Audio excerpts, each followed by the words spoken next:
considered kind of a marginal community that people in America knew about but had never seen before. 就是一些边缘人群，大家可能听说过，但并没有见过。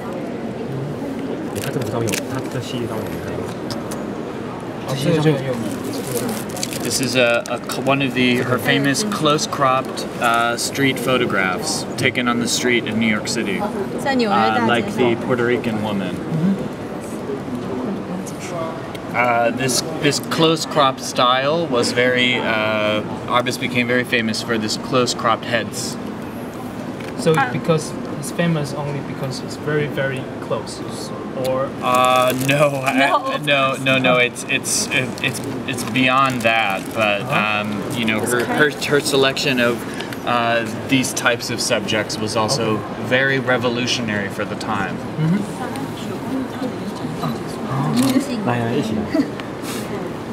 This is a family one evening at a nudist camp. So a whole family of nudists.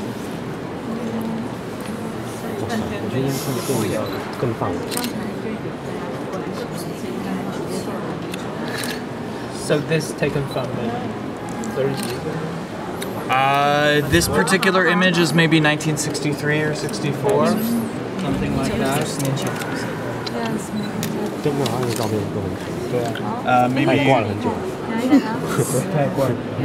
Maybe you translate a little bit. While she abandoned a commercial practice before the 1960s, she still worked on assignment for various magazines, including Esquire and Harper's Bazaar. This is an image of the Italian, the famous Italian actor Marcello Mastroianni in his hotel room. Sorry, that was too much. Too much. 1960年左右，虽然就 Diane Arbus 已经不是很专业的 focus 在，就是专注在做时尚摄影，但是他依然和时尚的一些杂志还有一些合约，还帮他们一些人在做一些摄影方面的工作。那这个照片中的这位先生其实是意大利非常著名的一个男演员，他的名字是。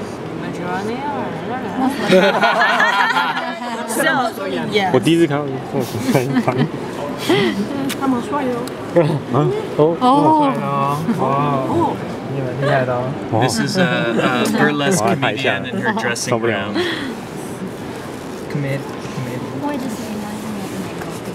Yes, absolutely. Nan Goldin was very indebted and influenced by the work of Arbus. Absolutely. Oh, she's colorful. Very, very, very much so. So, you know, it's in the same kind of category of work as the stripper, and there are many images like this of strippers, performers, drag queens in their dressing room getting ready for their show. And marginal groups. 大家都能听懂。Everybody can understand. I mean.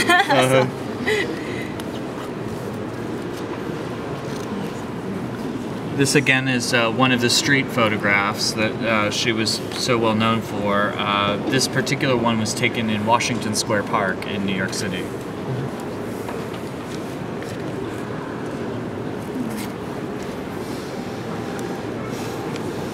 A widow in her bedroom. And apparently a collector of Chinese works of art. 这个蛮有名的，这样常看到。A woman at a counter smoking.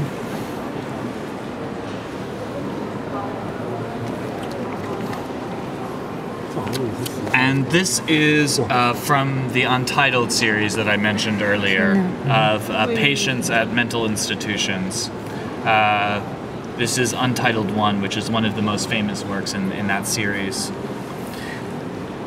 And for collectors, that is, this remains one of the more difficult subjects to buy. Actually, it's people appreciate the images, but they find it very hard to live at home with images like this. Yes. You don't want to hang the image on your wall at home. Some people do, but not very many.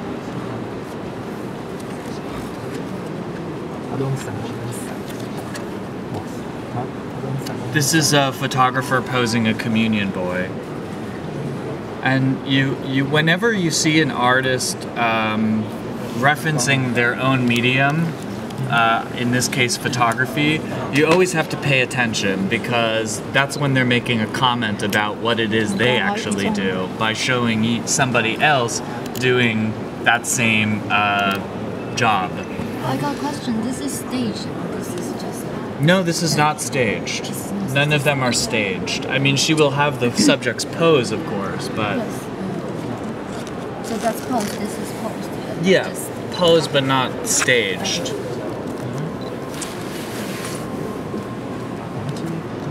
Just no flash. No. It's okay to take photos, but no flash. This is another magazine image, and from the same Esquire article on James Brown from 1966. James Brown was at the time really at the height of his early success as a Motown, soul and R&B singer. And this is an image of James Brown at home in Queens, putting on his curlers before the performance. Obviously a famous person in a magazine, but in the same way it shares a lot with the other performers in their dressing rooms, backstage, getting ready before the show. Kind of private. Absolutely.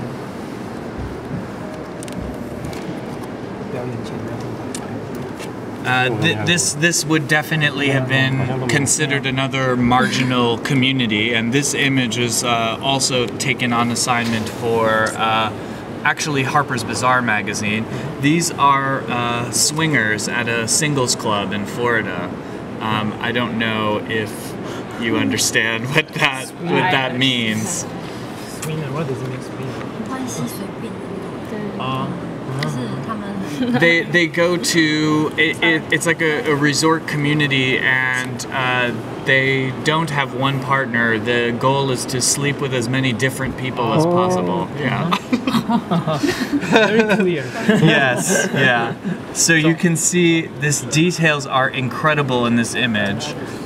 You can see on the coffee table in the foreground an issue of Playboy magazine, which of course is supposed to exude the whole ethos of this lifestyle. And I love this fabulous store-bought picture hanging on the wall.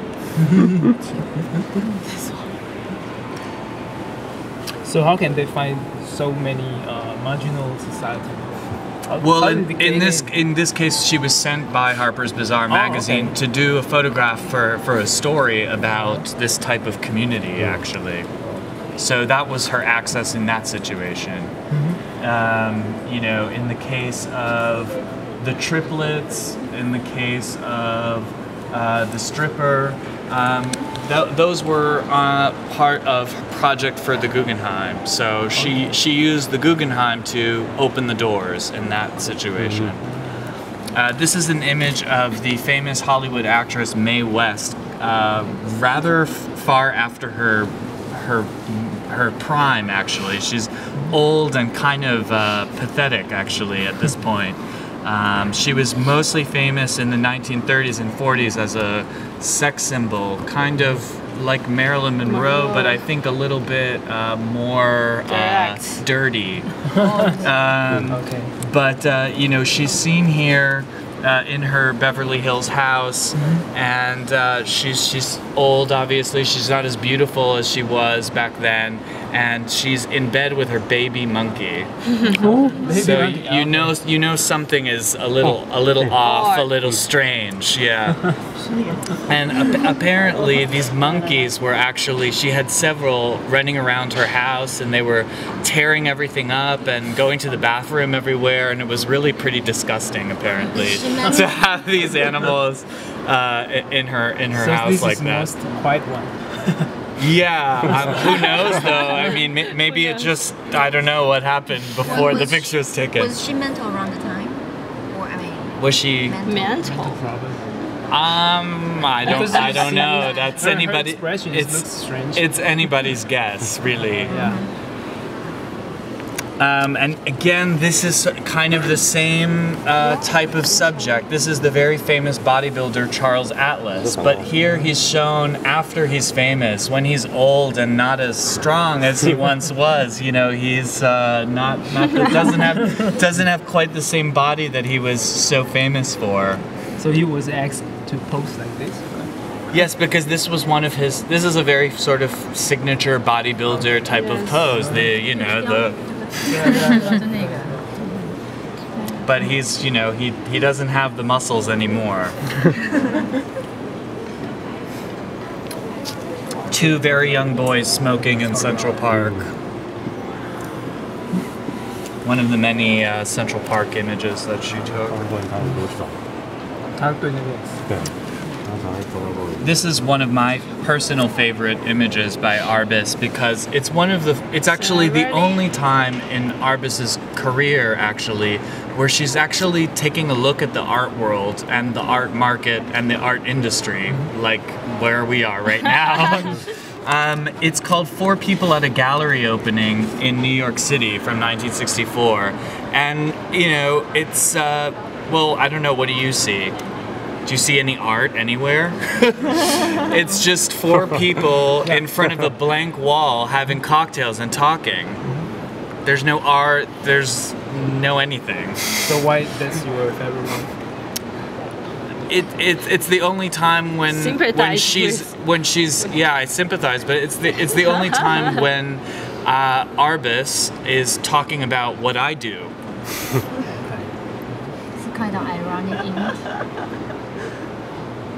I think it's really great.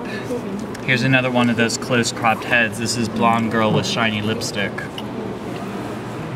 Beautiful image.